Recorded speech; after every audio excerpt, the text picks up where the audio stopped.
मागचा व्हिडिओ जो बनवला आपण डॉक्टर प्रसाद पाटील सरांसोबत, त्या व्हिडिओमध्ये रिस्पॉन्स चांगला आला. काही कमेंट्स आल्या.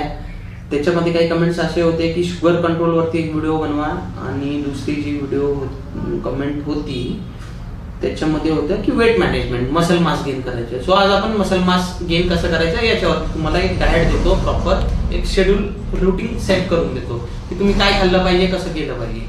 सो तुम्ही मॉर्निंगला जिमला जात आहे तर मग त्याच्या अगोदर मॉर्निंगला जा किंवा इव्हिनिंगला जा, त्याच्या अगोदर तुम्हाला हेवी मील करायचा आहे, म्हणजे तो ब्रेकफास्ट म्हटला जातो.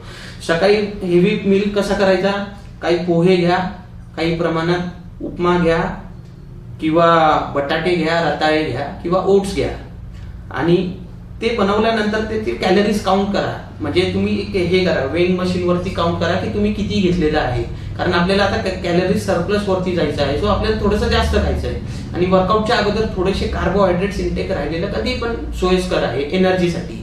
त्याच्यासोबत तुम्ही आहे पीनट बटर, आपण ज्याला बोलतो शेंगदाण्याचं कूट, तर हे सुद्धा तुम्ही ऍड करू शकता. त्याला 1-2 स्कूप ऍड करा, आपोआप त्याच्यात कॅलरीज इंटेक तुमचा गेन होईल, म्हणजे जास्त होईल, कारण ऑलरेडी त्याच्यामध्ये भरपूर फॅट्स आहे, गुड फॅट्स. आणि मग राहिली गोष्ट याची आफ्टर वर्कआउट मध्ये तुम्ही एक प्रोटीन शेक घ्या, 1 स्कूप, कारण तुमच्या बॉडीला रिकव्हरीला प्रोटीन लागेल. किंवा ते प्रोटीन शेक नसेल तुमच्याकडे काही अडचण नाही, तुम्ही 3 ते 4 अंडी किंवा थोडीशी उकळलेली उसळ या सगळ्या गोष्टी घेऊ शकतात. जिम झालं, वर्कआउट झाल्यानंतर, आणि त्याच्यानंतर 1-2 तासानंतर परत तुम्ही इंटेक ठेवू शकता फळांचा. म्हणजे झालं सफरचंद झालं, त्याच्यामध्ये मॅग्नेशियम वगैरे या फायबर्स या सगळ्या गोष्टी असतात. पपई घ्या थोडेसे काही प्रमाणात, त्याच्यामध्ये फायबर्स असतात. फॅट्स झालं तर बदाम झाले, अक्रोड झाले, अंजीर झाले, 5 ते 10 मध्ये क्वांटिटी ठेवू शकता तुम्ही थोडेफार फॉर फॅट्स, हेल्दी फॅट्स. हा एक तुमचा मील झाला. त्याच्यानंतर आलं लंच, म्हणजे आपली दुपारचं जेवणाची वेळ. त्याच्यामध्ये तुम्ही 1 ते 2 चपाती ऍड करा, काही प्रमाणात भात घ्या, राईस, व्हाईट राईस पण चालतो, ब्राऊन राईस पण चालतो, तुमच्या सोयीनुसार तुम्हाला जे खायचं आहे.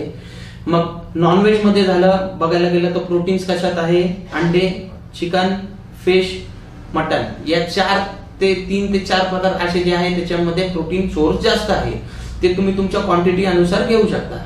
जर तुम्ही शाकाहारी असतील काही अडचण नाही, शाकाहारी वाल्यांनी पनीर झाली, उसळ झाली, सोया चंक्स झाली किंवा सोयाबीन, असे 3-4 प्रकार आहेत. परत हे तुम्ही, हा तुमचा एक प्रॉपर मील झाला. परत काउंट करा तुम्ही किती कॅलरीज खाता आहेत, वेइंग मशीन वरती काउंट करा त्याला, कारण आपल्याला वेट गेन करायचं आहे, मसल मास. सो आपल्याला थोडंफार जास्त खावं लागेल. किंवा संध्याकाळची वेळ आली, जशी परत काही लोक चहा वगैरे पितात, तर चहा वगैरे प्यायची काही गरज नाहीये. स्नॅक्सच्या टायमाला तुम्ही इडली पण खाऊ शकता. इडलीचं प्रमाण 3, 4, 5 ठेवा, काही अडचण नाही. कॅलरी सरप्लस करायचे आहे तेवढं लक्षात ठेवा. गेन करायचं आहे, जास्त खा, जास्त क्वांटिटी मध्ये खा. झालं. परत संध्याकाळची वेळ आली, जर तुम्ही कुठे ग्राउंडला जाता आहे, कुठे काही स्पोर्ट्स ऍक्टिव्हिटी ठेवता आहे, किंवा तुम्ही जिम मध्ये कार्डिओ करताय, तर इव्हन बेटर आहे ते. किंवा कमीत कमी 10 ते 15-20 मिनिटं कार्डिओ ठेवा डेली, कारण जेव्हा आपण कॅलरी सरप्लस वरती जातो, आपला मसल मास गेन होतो. आपला लोअर बॅक जो असते, स्पायनल कॉर्ड, त्याला आपल्याला थोडासा त्रास होतो उठाय बसायला. सो स्ट्रेचिंग करा. आपला गुडघ्या खालचा भाग जो आहे त्याला आपण टिबियालिस म्हणतो, त्या मसलचं नाव आहे. सो त्याला सुद्धा वॉकिंगला त्रास होतो. सो कार्डिओची सवय ठेवा, कारण वेट गेन केल्यानंतर ते फॅट असू की मसल असू, आपल्याला त्रास होतो चालायला, रनिंगला. सो स्ट्रेचिंग करा, कार्डिओ करा, स्वस्थ राहा, आणि डेली वर्कआउट करा. आणि चीट मील जरी करायचं असेल तुम्हाला, वीक मधनं एकदा चीट मील ठेवा, कारण डर्टी बल्किंग करून काही उपयोग होत नाही. फॅट्स गेन होऊन जातात रिकामे.